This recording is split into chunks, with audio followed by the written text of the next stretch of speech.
تو یہ جتنے بھی افراد ہیں، چاہے وہ انبیاء ہوں، چاہے صالحین ہوں، شہداء ہوں، صدیقین ہوں، ملائکہ ہوں، بچے ہوں، یہ سب کے سب اللہ کے یہاں اللہ کے سامنے کھڑے ہو کر کے سفارش کریں گے دو لوگوں کے تعلق سے۔ ایک تو وہ جو آگ کے مستحق ہو گئے، یعنی اللہ نے فیصلہ کر دیا کہ بھئی ان کو عذاب دیا جائے گا، ان کے حق میں سفارش کریں گے کہ اللہ ان کو عذاب نہ دیا جائے، اور اللہ قبول کریں گے سفارش کو۔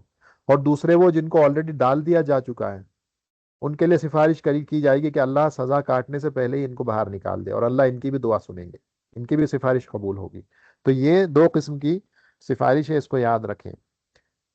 اس کے بعد قاعدہ نمبر 3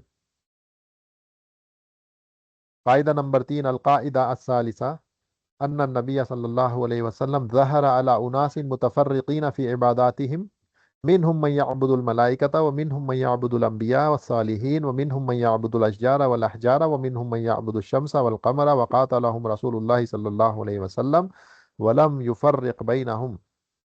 یہ قاعدہ نمبر 3 ہے۔ اس کے بعد ہر ایک کی دلیل دیں گے کہ فرشتوں کی عبادت کی کیا دلیل، انبیاء اور صالحین کی عبادت کی کیا دلیل، پیڑوں اور پتھروں کی عبادت کی کیا دلیل، سورج چاند کی عبادت کی کیا دلیل، ہر ایک کی آپ کو دلیل دیں گے وہ۔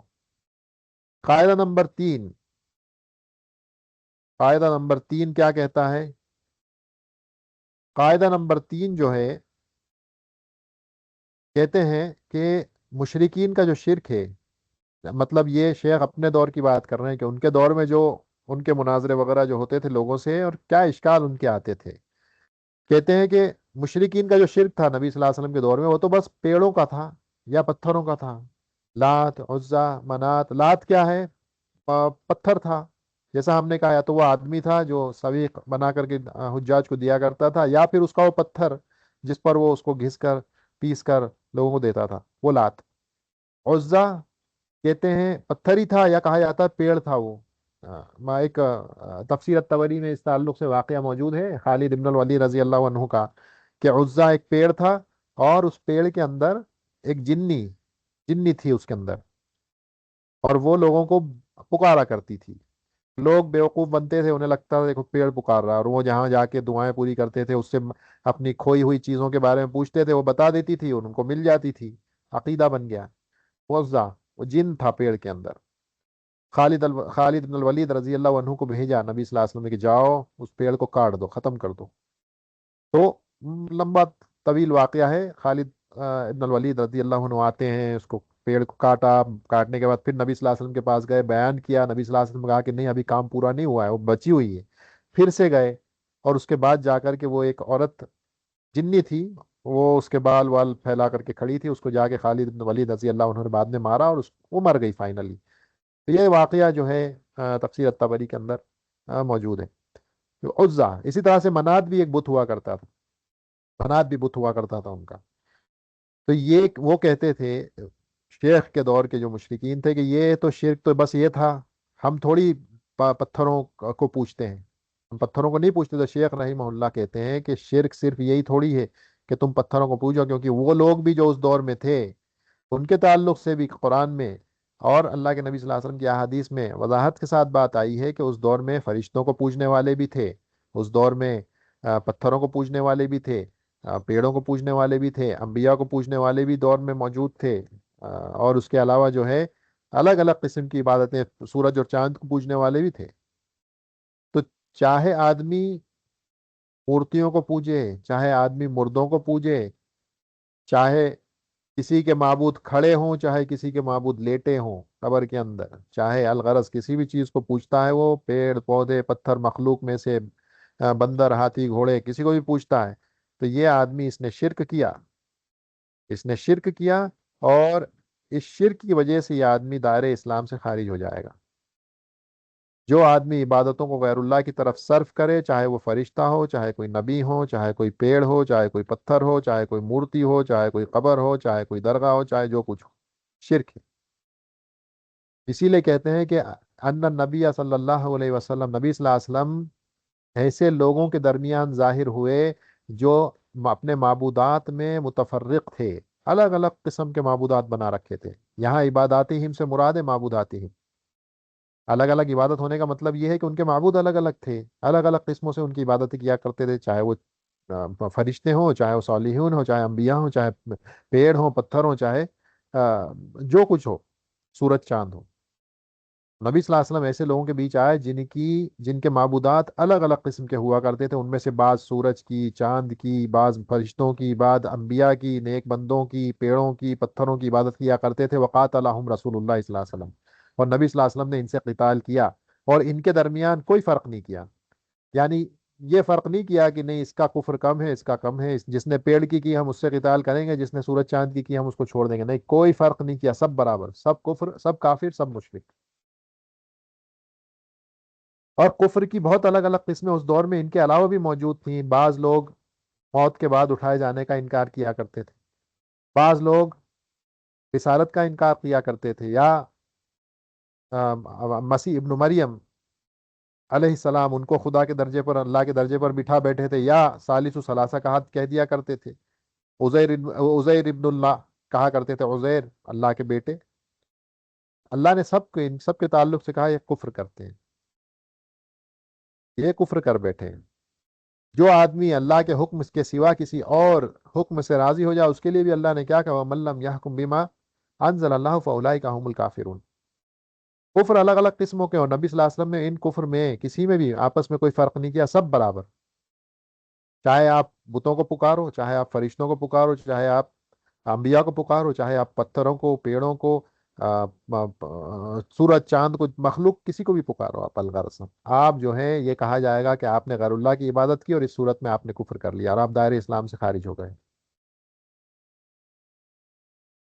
اب یہاں پر وہ جیسے بات پہلے گزری، اور اس سے پورا یہ قواعد ایک دوسرے سے آپس میں کنیکٹڈ ہیں، کہ وہ لوگ شیخ محمد ابن عبد الوہاب رحمہ اللہ سے کیوں چڑھتے تھے، کیوں رد کرتے تھے، کیوں دشمنی اور بغض رکھتے تھے، کہتے تھے کہ تو آپ ہماری تکفیر کیسے کرتے ہو، ہم تو توحید ربوبیت کا جو ہے اس کا دعویٰ کرتے ہیں، اس پر ایمان رکھتے ہیں، اللہ کو رب مانتے ہیں، آپ کیوں ہماری تکفیر کرتے ہو؟ اس بات کا جواب آلریڈی ہم دیکھ چکے قاعدہ نمبر 1 میں۔ اس کے بعد پھر کہتے ہیں آپ ہم سے قتال کیوں کرتے ہو، جبکہ ہم توحید ربوبیت کا اقرار کرنے والے ہیں، آپ ہم سے قتال کیوں کرتے ہو؟ پہلا تو ہم نے دیکھا تکفیر کرنے کی بات، دوسری بات کیا ہوئی کہ ہم سے قتال کیوں کرتے ہو، جنگ کیوں کرتے ہو؟ ہم توحید ربوبیت کا اقرار کرنے والے ہیں۔ اس کا جواب ہم نے قاعدہ نمبر 2 میں دیکھا، کہ تم جو کرتے ہو وہ تو وہ عین مشرکین کیا کرتے تھے اس دور کے بھی، اور ان کے ساتھ بھی نبی صلی اللہ علیہ وسلم نے قتال کیا، اس لیے میں تمہارے ساتھ قتال کرتا ہوں۔ اب یہ تیسرا قاعدہ مصنف رحمہ اللہ لے کر آئے ہیں، کیونکہ ان کے دور کے جو کفار تھے، جو مشرکین تھے، وہ یہ کہا کرتے تھے کہ جو شرک ہے وہ تو بس بتوں کی پوجا میں ہے، جیسا کہ کفار قریش کیا کرتے تھے۔ تو مصنف رحمہ اللہ نے کہا کہ نہیں، اگر تم نے نبیوں کی بھی کو بھی کی عبادت کی، اگر تم نے اولیاء کی عبادت کی، پیڑوں کی، پتھروں کی، صالحین کی، تو یہ بھی کفر ہے، یہ بھی شرک ہے، اور نبی صلی اللہ علیہ وسلم نے ہر اس شخص سے قتال کیا، اور ان کے درمیان میں کوئی فرق نہیں کیا، ان کے درمیان میں کوئی عبادت کرنے والے سب برابر غیر اللہ کی، غیر اللہ کی عبادت کرنے والے سب برابر، اگرچہ کہ ان کے معبودات الگ الگ کیوں نہ ہوں، سب کے سب کافر کہلائیں گے، سب کے سب مشرک کہلائیں گے۔ اور اس کے بعد آپ کو دلیلیں دینا شروع کریں۔ دلیل کیا ہے؟ پہلی جنرل دلیل دے دی، عام دلیل، کہتے ہیں وہ دلیل قولہ تعالی وقاتلوہم، یعنی قتال کرو ہر کافر سے، قاتلوہم، یہ ہم کی ضمیر ہر کافر کی طرف لوٹ کے جا رہی ہے، وقاتلوہم حتی لا تکون فتنۃ، یہاں تک کہ فتنہ ختم ہو جائے۔ فتنے سے مراد شرک ہے۔ وَيَكُونَ الدِّينُ كُلُّهُ لِلَّهِ، اور پورا کا پورا دن ان اٹس انٹائرٹی خالص اللہ کے لیے ہو جائے، خالص اللہ کے لیے پورا دن، نہ کسی پیڑ کے لیے، نہ کسی پتھر کے لیے، نہ کسی فرشتے کے لیے، نہ کسی نبی کے لیے، کسی کے لیے نہیں، پورا کا دن، پورا کا پورا دین اللہ کے لیے خالص۔ یہ جنرل آیت ہے، یہ جنرل ایویڈنس ہے جس میں سب شامل ہو گئے۔ اب اس کے بعد ایک ایک ایک ایک کر کے اسپیسیفک ایویڈنسز دیں گے۔ پہلی دلیل سورج چاند کی، سورج اور چاند کی دلیل کیا ہے؟ کہتے ہیں وَمِنْ آیَاتِهِ، اللہ کی نشانیوں میں سے رات ہے، دن ہے، سورج ہے، چاند ہے، اور لا تسجدوا للشمس، شمس کو سجدہ مت کرو، قمر کو سجدہ مت کرو، بلکہ وسجدوا للہ، صرف اور صرف اللہ ہی کو سجدہ کرو، الذی خلقہن، دیکھا فوراً جہاں پر عبادت کی بات آئی اس کے فوراً بعد خلق، ربوبیت۔ اسی لیے اہل علم کہتے ہیں توحید الربوبیتی یستلزم توحید الالوہیہ، توحید ربوبیت نیسیسیٹیٹ کرتی ہے توحید الوہیت کو. جو آدمی اللہ کو رب مانتا ہے تو لازمی ہے کہ وہ صرف اور صرف اللہ کی عبادت کرے. اسی لیے دیکھیں یہاں سجدہ، سجدہ کیا ہے؟ عبادت ہے. سجدہ عبادت ہے. اور آپ کو کیوں صرف اور صرف اللہ کے لیے عبادت کرنا ہے؟ کیونکہ اس نے آپ کو پیدا کیا، خلقہم، ان کنتم ایاہ تعبدون. تو نبی صلی اللہ علیہ وسلم کے دور میں ایسے لوگ پائے جاتے تھے جو سورج اور چاند کی بھی عبادت کیا کرتے تھے. یہی وجہ ہے کہ نبی صلی اللہ علیہ وسلم نے غایت درجے کا ڈر اور حذر ہمیں ڈرایا ہے، ہمیں ہوشیار خبردار کیا ہے، یہاں تک کہ ہمیں منع کیا گیا ایسے اوقات میں نماز پڑھنے سے جن اوقات میں عباد الاوثان یا سورج اور چاند کی عبادت کرنے والے ان اوقات کے اندر سورج چاند کی عبادت کرتے ہیں. ان اوقات میں ہمیں نماز پڑھنے سے بڑی شدت سے ڈرایا گیا، بلکہ روکا گیا ہے، اور ایسی نماز قابل قبول نہیں ہے. 5 اوقات ہیں نماز، ان اوقات میں نماز آپ نہیں پڑھیں گے، اور وہ اوقات وہی ہیں جب یہ سورج کے نکلنے کے اور ڈوبنے کا وقت ہے. منع کیا ہم. دلیل الملائکہ، فرشتوں کی دلیل کیا ہے؟ کہتے ہیں یوم یحشرہم جمیعا ثم یقول للملائکتی اہؤلاء ایاکم کانوا یعبدون. سب محشر میں جمع ہوں گے، پھر فرشتوں سے خطاب ہوگا، کیا یہ لوگ اہؤلاء تم لوگوں کو تمہاری عبادت کیا کرتے تھے؟ کانوا یعبدون. فرشتے کہیں گے سبحانک، پاک ہے، بابرکت ہے، پاک ہے آپ کی ذات ہر قسم کے عیب سے، نقص سے. یا اللہ آپ ہمارے ولی ہیں، ولینا، آپ کے سوا دوسرا ہمارا کوئی ولی نہیں ہے. سبحانک انت ولینا من دونہم بل کانوا یعبدون، بلکہ یہ لوگ تو جنوں کی عبادت کیا کرتے تھے، جنوں کی عبادت کیا کرتے تھے. دوسری جگہ اللہ نے فرمایا سورۃ آل عمران میں لا یامرکم، یعنی تمہارے نبی تمہیں اس بات کا حکم نہیں دیتے کہ تم فرشتوں کو اور دیگر انبیاء کو ارباب رب بنا لو، نہ یہ نبی تمہیں حکم دیتے ہیں کفر کا. یہ حکم انبیاء نے دیا ہی نہیں. یہ دلیل ہے فرشتوں کو معبود بنا لینے کی، کہ اس دور میں ایسے بھی لوگ تھے جو فرشتوں کی پوجا کرتے تھے، ان کی عبادتیں کیا کرتے تھے، جبکہ رسولوں نے صرف یہ حکم دیا کہ ایک اللہ کی عبادت کرو وحدانیت کے ساتھ، صرف اور صرف ایک اللہ کی عبادت. یہ سارے انبیاء، سارے رسولوں کا ایک ہی میسج تھا. اس کے بعد کہتے ہیں انبیاء کی دلیل، وَإِذْ قَالَ اللَّهُ يَا عِيسَىٰ، جب اللہ عیسیٰ علیہ السلام سے خطاب کریں گے، عیسیٰ ابن مریم علیہ السلام، اَأَنْتَ قُلْتَ لِلنَّاسِ، کیا آپ نے لوگوں سے کہا کہ مجھے اور میری والدہ کو اپنے الہ بنا لو، اپنے معبود بنا لو اللہ کو چھوڑ کر کے؟ جواب دیں گے سبحانہ کا، پھر وہی جواب دیں گے کہ مقدس ہے آپ کی ذات، پاکیزہ ہے آپ کی ذات ہر قسم کے عیب سے، ہر قسم کے نقص سے، ہر قسم کی ڈیفیشنسی سے. ما یکون لی، ہمیں یہ بالکل اختیار اور حق نہیں ہے کہ ہم ایسی بات کہیں. ہم بالکل ایسی بات کر ہی نہیں سکتے جسے کرنے کا حق ہمارے پاس نہ ہے، ہمارے پاس ہے ہی نہیں. ہم ایسا کیسے کہہ سکتے ہیں کہ مجھے معبود بنا لو؟ تو یہ دلیل ہے اس بات کی کہ اس دور میں ایسے لوگ بھی تھے نصرانی جنہوں نے عیسیٰ علیہ السلام کو بالکل جو ہے معبود کے الہ کے درجے پر لے جا کے بٹھا دیا. تو یہ دلیل ہے آ، نبی کو کی عبادت کرنے کی. اور اسی میں دلیل یہ بھی ہے، صالحین کی دلیل بھی یہی آیت ہے. حالانکہ اس کے بعد ایک اور آیت بھی دے رہے ہیں، کیونکہ ان کی والدہ مریم علیہ السلام وہ صالحین میں شمار ہے ان کا، تو انہوں نے عیسیٰ علیہ السلام کو بھی معبود کے درجے پر بٹھایا اور ان کی والدہ کو بھی بٹھایا. پھر کہتے ہیں وہ دلیل صالحین نیک لوگوں کی دلیل کیا ہے کہ ان کی بھی لوگ عبادت کرتے تھے. کہتے ہیں قل ادعوا الذین زعمتم، کہہ دیجئے ادعوا الذین زعمتم من دونہ، جن لوگوں کو اللہ کے سوا پکارتے ہو، الذین زعمتم جنہیں تم دعویٰ کرتے ہو اللہ کے سوا پکارتے ہو، فلا یملکون، وہ اس بات کا بھی ان کے پاس اختیار نہیں ہے کہ وہ کسی سے کسی تکلیف کو، کسی ہارم کو، کسی نقصان کو تم سے دور کر دیں، یا اسے تمہارے اوپر سے اٹھا کر کے کسی اور پر تبدیل کر دیں. وہ بھی نہیں ہے ان کے پاس، نہ سرے سے اس کو ختم کر سکتے ہیں، نہ وہ ٹرانسفر کر سکتے ہیں کسی اور پر.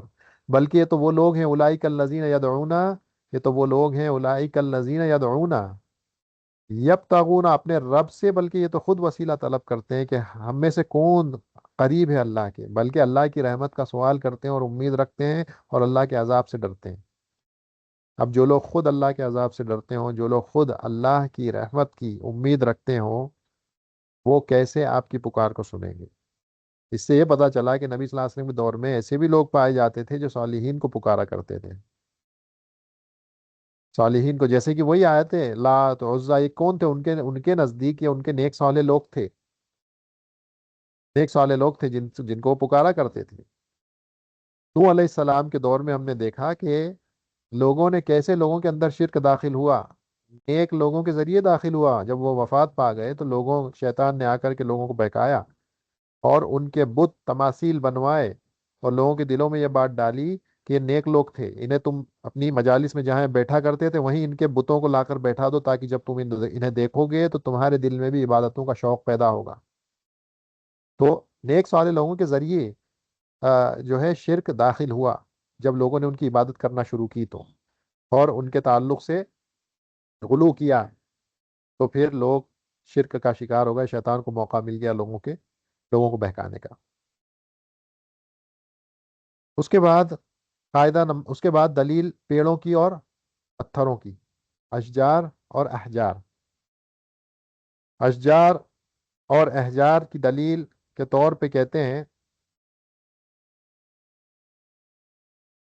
افرعیتم اللات والعزی والمناۃ الثالثۃ الاخری، یہ دلیل ہے پیڑ اور پتھروں کی۔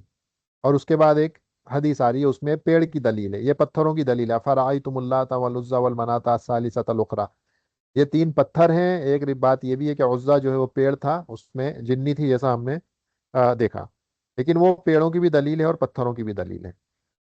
تو پیڑ اور پتھروں کی دلیل کیا ہے؟ تین بت، لات، عزا اور منات، جس میں پہلے ہم نے دیکھا کہ لات وہ آدمی جو سویق وغیرہ بنا کر کے حجاج کو دیا کرتا تھا، منات بھی اسی طرح سے بت تھا پتھر کا، اور عزا پیڑ یا پتھر، دونوں باتیں ہیں۔ تو یہ دلیل ہے کہ وہ ان کی پوجا کیا کرتے تھے، ان کی عبادت کیا کرتے تھے۔ یہ تینوں پتھر کی دلیل ہے۔ پیڑ کی دلیل کیا ہے؟ وہ حدیث ہے۔ ابھی واقد اللیثی رضی اللہ عنہ کہتے ہیں کہ نبی صلی اللہ علیہ وسلم کے ساتھ ایک موقع پر ہم حنین کی طرف نکلے، جو طائف کے قریب جگہ ہے، طائف کے قریب جگہ حنین۔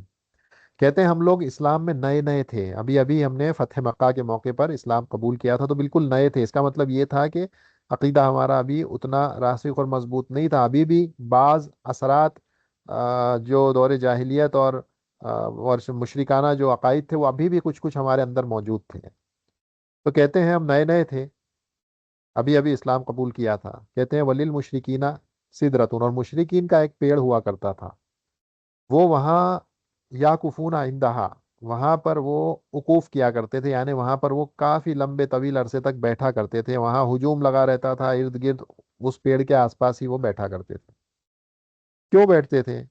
کہتے ہیں ینوتون بہا اسلحتہم، دیکھیں اعتکاف جو ہم کہتے ہیں، وقوف کرنا، کہیں پر ٹھہرنا، یہ بھی عبادت کی قسم ہے۔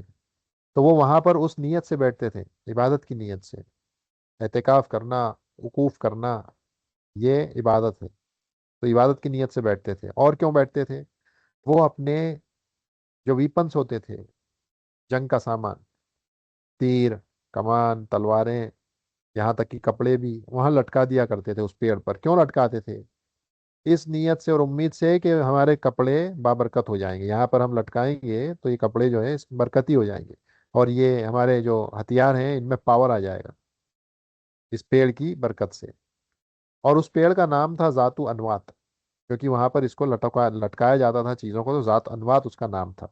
تو کہتے ہیں ہم ایسے ہی ایک پیڑ کے پاس سے گزرے، کون؟ ابو واقد اللیثی رضی اللہ عنہ کہتے ہیں کہ ایسے ہی کسی پیڑ کے پاس سے ہم گزرے، تو ہم نے کہا، کیونکہ ہم نئے نئے تھے ابھی اسلام میں، ہم نے سوچا جیسا ان کے لیے پیڑ ہے، ہم بھی رسول اللہ صلی اللہ علیہ وسلم سے ہم ڈیمانڈ کر لیں کہ اجعل لنا ذات انوات کما لہم ذات انوات، ہمارے لیے بھی ایک ایسا پیڑ بنا دیں نا ذات انوات جیسا ان لوگوں کا ہے، تاکہ ہم بھی ہمارے وہاں ویپنس وغیرہ لٹکائیں، کپڑے لٹکائیں جیسے وہ لٹکاتے ہیں برکت کے لیے۔ نبی صلی اللہ علیہ وسلم کہتے ہیں اللہ اکبر، تعجب سے، حیرانی سے، سرپرائز ہو کر کے کہتے ہیں اللہ اکبر، کیسی بات کرتے ہو، ایسی عجیب بات کرتے ہو۔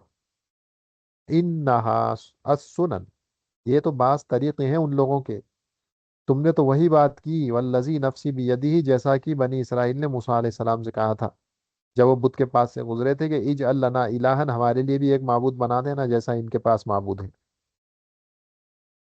تم تو وہی بات کرتے ہو جو موسیٰ علیہ السلام سے ان کی قوم بنی اسرائیل نے کی تھی، اور یہ ایک باطل کلیم ہے، ایک باطل دعویٰ ہے، ایک باطل ریکویسٹ ہے۔ تو جب معاملہ یوں ہے تو پھر جان لیں کہ شرک کی جو بھی قسم ہو سکتی ہے، چاہے معبودات کتنے بھی الگ الگ قسم کے ہوں جن کو پوجا جاتا ہو، وہ کتنے ہی الگ الگ قسم کے کیوں نہ ہو، کسی کے بیچ میں بھی فرق نہیں کیا جائے گا، کیونکہ نبی صلی اللہ علیہ وسلم نے کسی کے بیچ فرق نہیں کیا۔ شرک شرک ہے، کفر کفر ہے، اور نبی صلی اللہ علیہ وسلم نے سب سے قتال کیا۔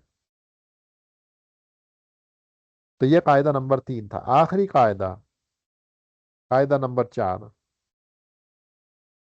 انا مشرکی زماننا اغلظ شرکا من الاولین، ان مشرکی زماننا اغلظ شرکا من الاولین لان الاولین یشرکون فی الرخاء ویخلصون فی الشدۃ ومشرک زماننا شرکهم دائم فی الرخاء والشدۃ والدلیل قوله تعالی فاذا رکبوا فی الفلک دعوا اللہ مخلصین لہ الدین فلما نجاهم الی البر اذا هم یشرکون، سورہ العنکبوت۔ اور وصلی اللہ علی محمد وعلی آلہ وصحبہ وسلم۔ یہ قاعدہ نمبر 4 ہے۔ اب قاعدہ نمبر 4 کیا کہتا ہے؟ قاعدہ نمبر 4 کمپیریزن ہو رہا ہے۔ یہ کمپیریزن ہے دو لوگوں کے درمیان۔ کون ہیں یہ دو لوگ جن کے درمیان کمپیریزن کیا جا رہا ہے؟ یہ مشرک ہیں اس دور کے اور مشرک ہیں اس دور کے، دو الگ الگ دور کے مشرکوں کے بیچ میں کمپیریزن کیا جا رہا ہے کہ کون ان میں سے زیادہ شدید ہے شرک کے معاملے میں، کس کا شرک زیادہ گھنونا شرک ہے۔ تو کہتے ہیں کہ مشرک جو اس زمانے کے تھے، نبی صلی اللہ علیہ وسلم جو ہمارے زمانے کے مشرک ہیں، ان کا شرک، یعنی شیخ اپنے دور کی بات کر رہے ہیں، تو ہم تو ابھی اور 300 350 سال اور آگے آ گئے۔ کہتے ہیں کہ ہمارے زمانے کے جو مشرک ہیں وہ اغلظ ہیں، زیادہ غلیظ ہیں پرانے دور کے شرک مشرکین کے مقابلے میں، ان کا شرک زیادہ گرا ہوا ہے، زیادہ غلیظ ہے ہمارے دور کے مشرکین کا شرک۔ اب ان کا شرک کیوں ایسا ہے، کیوں اتنا زیادہ غلیظ ہے؟ اس کی وجہ یہ ہے کہ آج کا جو مشرک ہے وہ تو ہر حال میں، ہر صورت حال میں، چاہے وہ آسانی کے حالات ہوں چاہے شدت کے حالات ہوں، ہر صورت میں وہ غیر اللہ کو ہی پکارتا ہے۔ جبکہ پرانے مشرک صرف جب ان کے حالات اچھے ہوا کرتے تھے تبھی وہ غیر اللہ کو پکارتے تھے، لیکن جب حالات بگڑتے تھے، جب سمندروں میں کشتیوں میں نکلتے تھے، تو پھر سب سب بھول جاتے تھے، وہ صرف ایک اللہ کو پکارتے تھے اس کے بعد۔ تو اس وجہ سے وہ بہتر ہوئے آج کے مشرکین کے مقابلے میں، اگرچہ کہ ٹھکانہ دونوں کا ایک ہی ہے۔ اگر وفات اسی پہ ہو گئی بنا توبہ کیے تو ٹھکانہ دونوں کا ایک ہی ہے، لیکن اگر ہم کمپیئر کریں گے کس کا شرک زیادہ اشد اور سیویئر ہے اور غلیظ ہے، تو ہم کہیں گے کہ آج کے دور کے مشرک کا شرک زیادہ غلیظ ہے۔ ایک اینگل تو یہ ہے کہ وہ چاہے حالات نارمل ہوں یا حالات شدت والے ہوں، ہر صورت میں آج کا مشرک غیر اللہ کو پکارتا ہے، اس اعتبار سے ان کا شرک غلیظ ہے۔ دوسرا اینگل یہ ہے کہ آج کا جو مشرک ہے وہ جب پکارتا ہے غیر اللہ کو تو ڈائریکٹ پکارتا ہے، اسے نہ واسطہ بناتا ہے نہ سفارشی بناتا ہے، ڈائریکٹ پکارتا ہے، اسے الہات کہتے ہیں۔ جبکہ ہم نے دیکھا قاعدہ نمبر 2 میں کہ مشرک جب پکارتے تھے تو ڈائریکٹ لات عزا ان سے نہیں مانگتے تھے، انہیں تو بس درمیان میں رکھتے تھے کہ تم اللہ سے مانگو، یہ کہتے تھے تم اللہ سے مانگو، مطلب مانگنے کا کام اللہ ہی سے ہوتا تھا، بس یہ تھا کہ ڈائریکٹ نہیں مانگتے تھے، یہ انڈائریکٹلی مانگتے تھے ان کے ذریعے۔ اس کے باوجود اللہ نے ان کو مشرک ڈکلیئر کیا۔ تو سوچیں کہ آج کا مشرک جو ڈائریکٹ خبر والے سے جو ہے پکارتا ہے، اس کو پکارتا ہے کہ تو دے، تو اولاد دے، تو شادی کرا، تو ہمارے بیمار کو شفا عطا کر، اس سے ڈائریکٹ مانگتے ہیں۔ جو اندر پڑا ہے وہ جو ہے اندھا بھی ہے اور بہرا بھی ہے، اس سے مانگتے ہیں۔ یہ الہاد ہے، دعا میں کہتے ہیں اس کو الہاد کہا جاتا ہے، دعا میں الہاد ہے یہ۔ تو کہتے ہیں لِأَنَّ الْأَوَّلِينَ لِأَنَّ الْأَوَّلِينَ يُشْرِكُونَ فِي الرَّخَاءِ، کیونکہ جو پرانے دور کے مشرکین تھے وہ تو صرف ایسی حالت میں غیر اللہ کو پکارتے تھے جہاں ابھی ان پر کوئی مصیبتیں نہ ہو، کوئی تکالیف نہ ہو، اس صورت میں پھر لات عزا منات سب یاد آتے تھے۔ لیکن جب شدت میں آتے تھے، جب پریشانیوں میں پڑتے تھے، سمندر میں نکلتے تھے، لہروں کی تھپیڑیں پڑتی تھی، ناؤ الٹ پلٹ ہوتی تھی، تو اس کے بعد میں صرف اور صرف اخلاص کے ساتھ اللہ ہی یاد آتا تھا. پھر صرف اللہ کو پکارتے تھے اخلاص کے ساتھ، یشرقون فی الرخاء و یخلصون فی الشدۃ، اور اخلاص آ جاتا تھا ان کے اندر شدت کے موقعوں پر. جب حالات بگڑتے تھے، پریشانیاں بڑھتی تھیں، تو پھر صرف اور صرف اللہ یاد آتے تھے. لیکن آج کا مشرک، چاہے حالت رخا کی ہو، چاہے حالت شدت کی ہو، چاہے حالات اچھے ہوں چاہے برے ہوں، ہر صورت میں وہ تو غیر اللہ کو ہی پکارتا ہے، بلکہ اسی حالت میں پکارتے پکارتے مر جاتا ہے. کشتی میں جا رہا ہے، اس کے پیر نے کہہ دیا کہ میرا فوٹو اپنے ساتھ رکھ، یہ فوٹو رکھ ہر حال میں، اور جب بھی تجھے ضرورت پڑے، تکلیف ہو، میرا فوٹو نکال کے میری صورت کو دیکھ کر مجھے پکارنا، بس پکارتے رہنا. حالت یہ ہوتی ہے افسوسناک حالت کے ڈوب بھی رہا ہے، ابھی بھی اس کو یہ توفیق حاصل نہیں ہوئی کہ مرتے ٹائم تو کم سے کم اللہ کو پکار لوں. مرتے ٹائم بھی ڈوب رہا ہے پانی کے اندر، فوٹو نکال کے پکار رہا ہے میرے شیخ میرے پیر بچا لے آ کے. اور نہ شیخ کو آواز جا رہی ہے، نہ شیخ کو نظر آ رہا ہے، اور یہ پکار رہا ہے بیوقوف بندہ مرتے ٹائم بھی اس شیخ کو. اور اپنی موت وہ جو ہے شرک کی حالت میں اس کی موت ہو رہی ہے، اور ایسے آدمی کو معافی نہیں ہے. ان اللہ لا یغفر ان یشرک بہ ویغفر ما دون ذلک لمن یشاء. ہمارے دور کے مشرک کہتے ہیں، مشرک و زمانینا شرکہم دائم فی الرخاء و شدتی، یہ ہے ان کے شرک کے غلیظ ہونے کی وجہ کہ ہمارے دور کے تو مشرک ہے تو ہمیشہ چاہے حالات اچھے ہوں چاہے برے، ہر صورت میں وہ صرف اور صرف غیر اللہ کو پکارتے ہیں، یا حسین یا بدوی یا عبد القادر یا فاطمہ یا علی، یا قبر کے اندر رہنے والے بندر، گھوڑے شاہ کتے شاہ جو بھی ہیں، وہ قبر کے اندر اللہ ہی کو معلوم کون ہے اندر، اس کو پکارتے ہیں. دلیل کیا ہے اس کی؟ دلیل بھی دی انہوں نے آخر میں، فَإِذَا رَكِبُوا فِي الْفُلْكِ دَعَوُا اللَّهَ مُخْلِصِينَ لَهُ الدِّينَ فَلَمَّا نَجَّاهُمْ إِلَى الْبَرِّ إِذَا هُمْ يُشْرِكُونَ. جب کشتیوں میں سوار ہوتے ہیں تو بالکل بڑے اخلاص کے ساتھ صرف اللہ کو پکارتے ہیں، اور پھر جب اللہ انہیں نجات دے کر کے کنارے لگا دیتے ہیں، ابھی تو پانی میں تو بوٹ تھپیڑے کھا رہی تھی نا لہروں کے، پچکولے کھا رہی تھی، لیفٹ رائٹ پچنگ رولنگ چل رہی تھی، تو پھر تو اللہ یاد آیا ان کو. اور پھر جب اللہ نے بچا کر کے کنارے پہنچا دیا تو کیا ہوا؟ فوراً سے پھر سے شرک کرنا شروع کر دیا، پھر سے لات عزا یاد آ گئے. یہ مشرکین کا شرک تھا، شدت کے اندر اللہ یاد آیا، پھر سے جب اللہ نے پرسکون حالات دے دیے تو پھر سے شرک کرنے لگے. ٹھکانہ ان کا بھی جہنم ہے، لیکن یہ آج کے دور کے مشرک کے مقابلے میں بہتر تھے، ان کے مقابلے میں بہتر تھے. امام قرطبی رحمہ اللہ کہتے ہیں کہ جس آدمی کو، اگر آدمی اس بات کا ایکسپیرینس کرنا چاہتا ہے، تجربہ لینا چاہتا ہے کہ اللہ ایک ہے، واحد، صرف اور صرف اللہ ہی ہے، بس اس کے علاوہ کوئی بھی معبود حقیقی نہیں ہے، تو اسے چاہیے کہ سمندر کا سفر کرے. امام قرطبی رحمہ اللہ اسے چاہیے سمندر کا سفر کرے.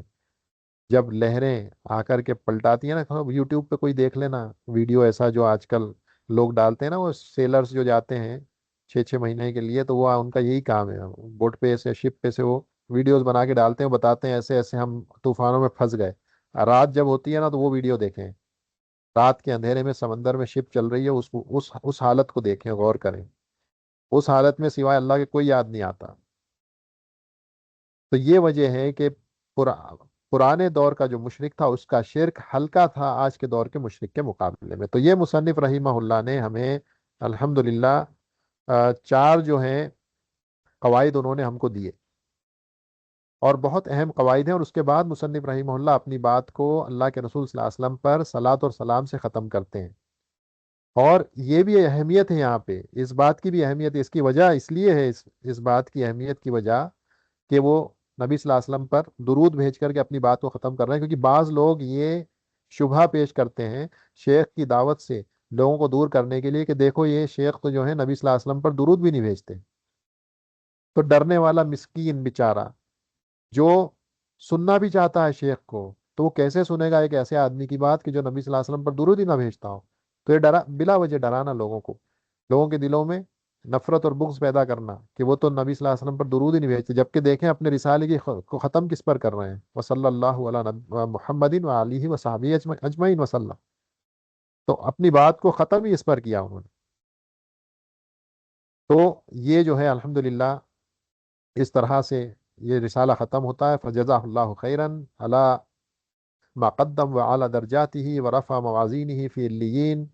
وجمعنا أجمعين به وبالصالحين من عباده بأنبيائه وأوليائه في جنات النعيم وهدانا صراطه المستقيم وأصلح لنا جميعا ديننا الذي هو عصمة أمرنا وأصلح جميع دينا دنيا التي فيها معاشنا وأصلح لا آخرتنا التي فيها معادنا ونسأله عز وجل أن يجعل الحياة زيادة لنا في كل خير والموت راحة من كل شر وأن يغفر لنا ولوالدينا وللمسلمين والمسلمات والمؤمنين والمؤمنات الأحياء منهم والأموات.